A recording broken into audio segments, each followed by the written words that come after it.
사랑하는 성도님 여러분, 우리가 기도하거나 찬양할 때, 그리고 때때마다 하나님을 부를 때, 그 하나님을 부르는 이름들이 참 다양한 것 같습니다. 사실 성경에 하나님의 많은 이름들이 기록되어 있습니다. 이 성경에 기록된 하나님의 이름들은 우리 인간 편에서 고안해낸 이름이 아니라 하나님께서 직접 알려주신 이름입니다. 하나님이 어떤 분이신지를 이 이름을 통해 알아가는 겁니다. 여러분들은 혹시 즐겨 부르는 하나님의 이름이 있습니까? 아마 있을 겁니다. 어떤 이름이 익숙하십니까? 그리고 뭐라고 부를 때 가장 와닿습니까? 반대로 하나님 편에서 생각해 보면요, 하나님은 직접 알려주신 이 많은 이름들 중에 특별히 어떤 이름을 좋아하실까요? 제가 단언컨대 하나님은 그 많은 이름을 통해서 끝내는 아버지로 불려지기를 원하고 바라고 기도하고 계십니다. 저는 이 사실을 예수님의 삶을 통해 발견했습니다. 예수님께서 이 땅에서 하나님을 아버지로 부르신 횟수가 공간복음서에만 200회 이상이나 기록되어 있습니다. 그리고 특별히 요한복음에만 156회가 기록되어 있습니다. 특별히 성경 기록 중에서 예수님이 가장 먼저 하신 말씀이 있습니다. 예수님께서 12살 때에 그 어머니 아버지 요셉과 마리아가 예수님을 데리고 유월절을 지키러 예루살렘으로 올라갑니다. 그런데 그 유월절이 마쳐지고 나서 요셉과 마리아가 집으로 돌아가는 길에 예수님이 보이지 않는 겁니다. 그렇게 예수님을 찾다가 다시 예루살렘에 돌아갔는데요, 사흘 뒤에 우리 예수님을 그 예루살렘 성전에서 다시 만나게 됩니다. 바로 그때에 누가복음 22장 49절을 보면요, 우리 예수님께서는 전혀 아무 일이 없었다는 듯이 내가 내 아버지 집에 있어야 될 줄을 알지 못하셨습니까? 이 말씀을 하는 겁니다. 이 말은 단순히 성전에 여기 있었다, 어머니 아버지 내가 성전에 있었습니다, 이 사실을 알려주는 말이 아니라 먼저는 나는 하나님의 아들이라는 선포를 그 성전에서 공개적으로 하신 겁니다. 동시에 하나님의 아들인 내가 도대체 무엇을 위해 이 예루살렘 성전에 머물며 이 땅에 왔는지를 보라는 선포입니다. 여러분, 우리 예수님께서 왜 오셨습니까? 마태복음 20장 28절 말씀대로 인자가 온 것은 섬김을 받으려 함이 아니라 도리어 섬기려 하고 결국에는 자기 목숨을 많은 사람의 무엇으로 주려 함입니까? 대속물입니다. 왜 하나님의 아들이 왜 대신 제물로 이렇게 죽으시겠다는 겁니까? 누가복음 19장 10절 말씀대로 인자가 온 것은 잃어버린 자를 찾아 구원하기 위함입니다. 하나님 편에서 보자면 잃어버린 우리를 아들로 되찾아내겠다는 겁니다. 우리 편에서 보면 잃어버린 하나님을 아버지로 되찾아 주겠다는 겁니다. 이것이 예수님께서 하나님을 이 땅에서 아버지로 끊임없이 부르신 이유입니다. 그래서 예수님께서 십자가에서조차 마지막으로 하신 말씀이 무엇입니까? 누가복음 23장 46절입니다. 아버지여, 내 영혼을 아버지 손에 부탁합니다. 이런 맥락에서 오늘 본문 앞에 기록된 누가복음 11장 1절을 보시면요, 요한이 자기 제자들에게 기도를 가르친 것과 같이 제자들도 예수님께 우리에게도 기도를 가르쳐 주십시오 요청을 합니다. 그때 예수님께서 가르치신 기도의 첫 마디가 무엇입니까? 누가복음 11장 2절입니다. 너희는 기도할 때 이렇게 하라. 뭐라고 말씀하십니까? 아버지여. 사실 요한이 제자들에게 가르친 그 기도의 내용을 정확하게 알 수는 없습니다. 아마도 제자들의 입장에서는요, 그 당대의 종교 지도자들과 바리새인들이 하는 그 기도를 보면요, 껍데기만 남아 있는 겁니다. 그런데 그들의 기도와는 달리 주의 오실 길을 예비하면서 동시에 회개를 선포한 이 요한과 그 제자들의 기도는 달라도 달랐던 것 같습니다.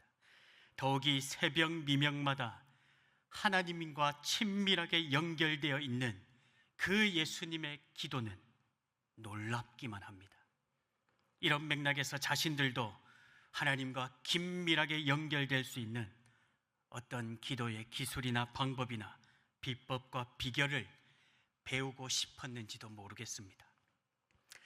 간혹 기독교 신앙과 기도에 대해서 유독 기술이나 방법론을 가지고 응답받는 기도의 비결을 강조하는 경우들을 보게 됩니다. 물론 우리에게 유익을 주는 측면들이 있습니다. 그러나 여러분, 본질적으로 기도는 어떤 비결이 아니라는 겁니다. 예수님은 기도를 방법으로 말씀하지 않습니다. 언제 기도해야 될지, 얼마나 오래 해야 될지, 어떤 식의 간절함이 있어야 하나님께 통하는 건지 그런 게 아니라는 겁니다. 예수님이 가르치신 기도는 방법이 아니라 목적입니다. 우리의 기도의 대상이신 이 하나님이 누구시냐는 겁니다. 이렇게 이어지는 주기도문의 그 내용을 보시면요, 이 하나님이 누구십니까? 먼저는 이 하나님은 감히 닿을 수 없는 하늘에 계신 구별되신 분이신데요, 그럼에도 그분은 무엇보다 아버지로 연결됩니다. 하나님은 그 하늘나라를 이 땅에 가져오시는 분이신데 무엇보다 그분은 앞서 아버지라는 겁니다. 날마다 일용할 양식을 우리에게 주시며 구할 수 있는 이유가 무엇입니까? 동이 서에서 먼 것 같이 우리 죄를 기억조차 하지 않겠다고 말씀하시는 이유가 무엇입니까? 이 세상의 모든 시험거리와 올무에서 능히 건져내신다고 약속하시는 이유가 무엇입니까? 동시에 공중권세 잡은 그 원수들을 아들의 죽음으로까지 이겨내신 이유가 무엇입니까? 그분은 무엇보다도 우리의 아버지로서 자녀된 우리에게 이 기도를 가르치시는 겁니다. 바로 이 사실을 확증해가는 맥락에서 밤중에 떡을 빌리러 온 친구의 오늘 본문의 비유가 이어집니다. 5절에서 6절을 보시면요, 한 친구가 자기 집에 찾아온 다른 여행객 친구를 위해서 떡을 빌리러 옵니다. 문제는 그 시간이 언제입니까? 오늘 본문에는 밤중이라고 기록되어 있는데 새벽 2, 3시경을 가리키는 한밤중입니다. 당시 집 구조를 보시면요, 이 유대 사회의 집 구조는 헛간과 그리고 침실과 주방이 하나로 묶여져 있는 마치 원룸과 같은 형태입니다. 그런데 이 시간에 문을 열어버리면 어떻게 되겠습니까? 그리고 떡을 굽고 준비한다면 짐승은 물론이고 자고 있던 모든 식구들은 다 깰 수밖에 없는 형편입니다. 그래서 현실적으로 보면요, 오늘 본문의 7절과 같이 문을 열어줄 수 없는 게 당연한 현실입니다. 그럼에도 불구하고 오늘 본문의 비유를 보면요, 그럼에도 떡을 빌려주는 이유가 무엇입니까? 8절에 보시면 비록 벗됨으로 인하여서는 일어나 주지 아니할지라도 무엇 때문이라고 합니까? 그 간청함 때문이랍니다. 여기 우리말로는 간청하다라고 번역했지만요, 정확한 의미로는 염치 없다는 말입니다. 뻔뻔하다는 말입니다. 이렇게 다시 8절의 의미를 풀어서 해석해 보면요, 그의 염치 없는 그 뻔뻔함 때문에 그럴 수 없는 상황에도 불구하고 떡을 빌려줄 수밖에 없다라고 이해할 수 있습니다. 그렇다면 여러분, 도대체 지금 떡을 빌리러 온 이 친구는요, 왜 염치 없는 뻔뻔함을 무릅쓰고서라도 이 한밤중에 굳이 떡을 빌리려고 하겠습니까? 동시에 빌려주는 친구 입장에서는 한밤중에 문을 열어줄 수 없는 상황임이 분명한데도 왜 굳이 떡을 빌려주려 하겠습니까? 이 당시 유대 사회에서 나그네나 그리고 손님을 대접하고 환대하는 문화는요, 공동체 전체의 평판과 그리고 명예가 달려있는 일입니다. 반대로 나그네와 손님을 대접하지 않고 소홀히 대하는 것은요, 그 지역 공동체 전체의 명예를 실추시키는 수치가 되는 일입니다. 그래서 한밤중에 염치 없음에도 불구하고요, 찾아온 자기 친구 손님을 위해서 떡을 빌리러 갈 수밖에 없는 겁니다. 동시에 떡을 빌려주는 친구는요, 공동체의 수치를 안겨주지 않기 위해서라도 한밤중에 그 귀찮음에도 불구하고 이렇게 떡을 빌려주는 겁니다. 여러분, 이런 해석의 흐름으로 보면요, 이 비유는 우리가 익숙하게 아는 대로 단순히 끈질기게 기도하면 하나님이 들어주신다는 메시지를 말하려는 비유는 아니라는 것을 알게 됩니다. 그러나 많은 경우에 이런 문맥과 관계없이요, 이 8절 말씀을 단순하게 간청하는 것으로만 결론짓고 떡을 빌리는 이 친구의 뻔뻔함을 우리 기도 자세와 연결하고요, 그리고 어쩔 수 없이 떡을 빌려주는 친구는 끈질긴 기도에 응답하시는 하나님으로 연결해 버립니다. 그래서 뻔뻔함을 무릅쓰고서라도 때를 쓰고 기도하면 통하는구나, 이게 기도의 비결이구나, 응답의 비결이구나, 염치불구하고 뻔뻔하게 요구하면 하나님도 어쩔 수 없이 들어줄 수밖에 없겠구나, 이렇게 너무 쉽게 이해해버린다는 겁니다. 더욱이 이 적용을 이어지는 구절과 연결하면 더 심각해집니다. 구하라, 찾으라, 두드리라. 이 말씀과 바로 연결해서 하나님께 뻔뻔하게 구하고 뻔뻔하게 찾고 염치 없음에도 불구하고 두드리는 것으로 적용한 결과, 예수님께서 이 본문을 통해서 진짜 하고 싶은 말씀은 아예 산으로 가버리는 것을 보게 됩니다. 여러분, 누가가 기록한 이 비유는요, 어디까지나 일반적인 당시 사회의 사람으로서는 이렇다는 사실을 보여주는 예화일 뿐입니다. 누가는 결코 떡을 빌려주는 친구와 하나님을 동일한 대상으로 말하지 않습니다.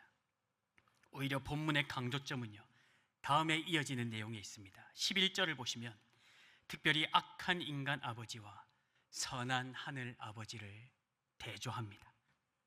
비록 인간 아버지가 악할지라도 자식에게 좋은 것을 주는데 뭐라고 합니까?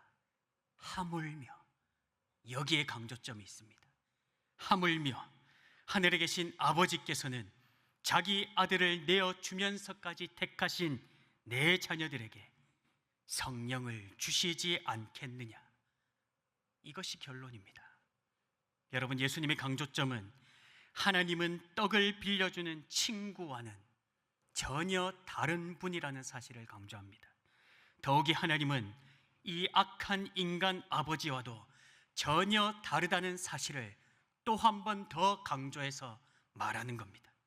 어쩔 수 없이 마지못해서 빌려주는 게 일반적인 사람의 경우라면, 이와는 달리 우리 하나님은 우리의 모든 필요를 이미 다 알고 있을 뿐만 아니라 우리가 간구하기도 전에 먼저 내어주기를 기뻐하는 선한 하늘 아버지라는 사실을 보라는 겁니다. 무엇보다 하나님은 하늘 아버지로서 이 땅을 살아가는 하늘에 속한 우리 자녀들에게 가장 좋은 것이 무엇인지 확실하게 아시는데요, 그게 무엇입니까?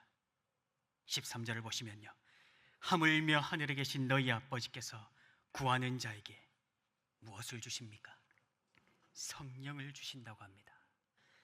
이와 병행 본문인 마태복음 7장 11절은요, 하물며 하늘에 계신 너희 아버지께서 구하는 자에게 좋은 것으로 주시지 않겠느냐. 누가가 말한 이 성령을 마태가 뭐라고 합니까? 좋은 것이라고 말합니다. 하나님이 보실 때에 하나님의 자녀된 우리에게 가장 필요하고 가장 좋은 것은 성령이라는 말입니다. 여러분, 도대체 왜 이 성령이 우리에게 가장 좋은 것이 됩니까? 사실 요한일서 2장 1절 말씀과 같이 육신의 정욕과 안목의 정욕과 이 생의 자랑에 매이기 쉬운 우리 입장에서는요, 세상에 썩어질 기준에 따라서 지금 당장 필요한 내 삶의 문제를 기도 응답으로 해결받고 싶습니다. 그리고 내가 원하는 소원 성취의 결과물을 하나님의 응답으로 여기고 싶습니다. 그런데 이런 우리에게 하나님은 눈에 보이지 않는 뜬구름 잡는 이 성령을 왜 가장 좋은 것이라고 하겠습니까? 갈라디아서 4장 6절에 보시면 너희가 아들임으로 하나님을 그 아들의 영을 우리 마음 가운데 보내사 아빠 아버지라 부르게 하셨다라고 말씀합니다. 여기에 보시면 우리가 부르는 게 아니라 뭐라고 하십니까? 부르게 하셨답니다. 이 부른다라는 말의 1차적인 주어는 원문에 보시면 성령으로 기록되어 있습니다. 이 부르짖음의 주체는 우리가 아니라 그 아들의 영이신 성령이라는 겁니다. 그래서 여러분, 우리가 하나님을 아빠, 아버지라 부르는 것은요, 내 의지와 결단이 아니라는 겁니다. 내 안에 계신 성령이 하나님을 아빠, 아버지라 부르게 만드신 역사입니다.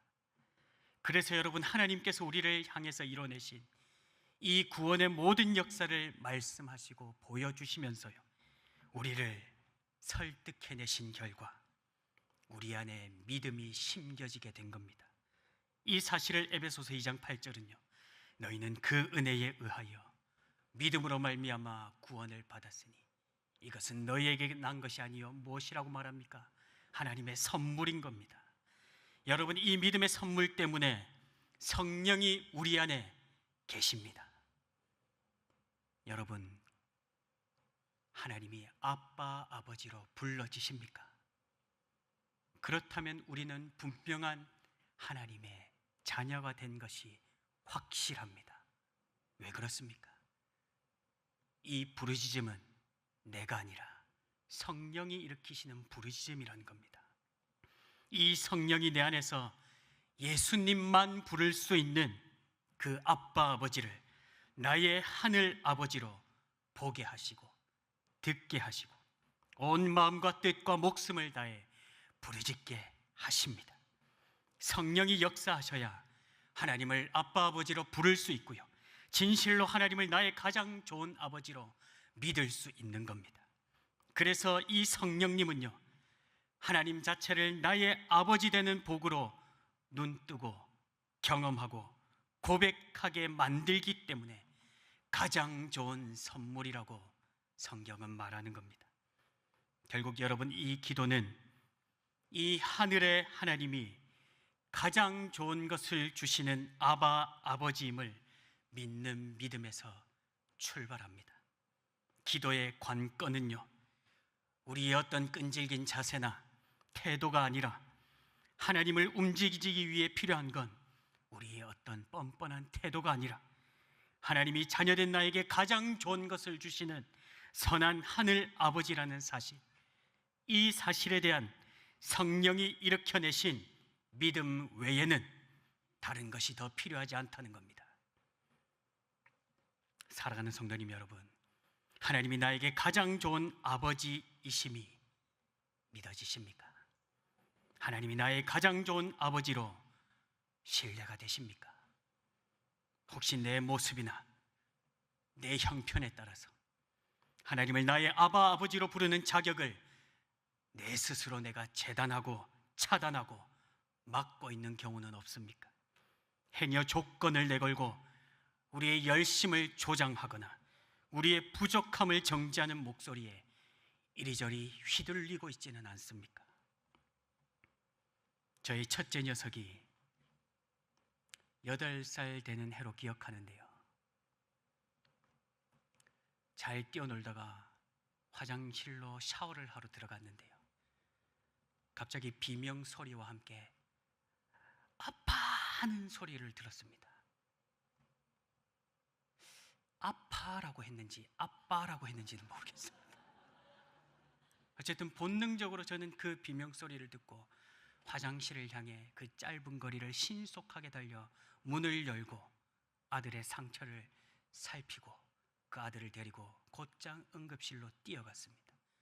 철철 흐르는 피를 손으로 감싸고 달려갔습니다. 제가 그 소리를 듣는 순간 저는 다른 건 생각하지 않았습니다.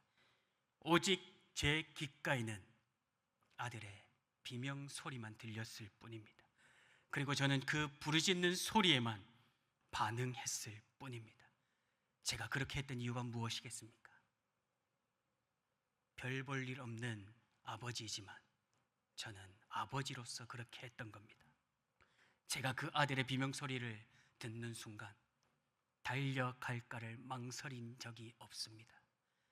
그동안 이 녀석이 얼마나 내 말을 잘 들었는지, 조금 전까지만 해도 나를 기쁘게 해준 일이 있었는지, 그런 건 전혀 생각하지 않았습니다. 당연한 것 아닙니까, 여러분? 물론 이 부족한 인간의 경험으로는 이 하늘 아버지의 마음을 다 표현할 수는 없습니다. 여러분, 성경은 우리 하나님의 그 눈을 불꽃 같은 눈동자라고 하지 않습니까? 사실 우리 하나님은 듣기도 전에 이미 우리를 듣고 계시고 보고 계십니다.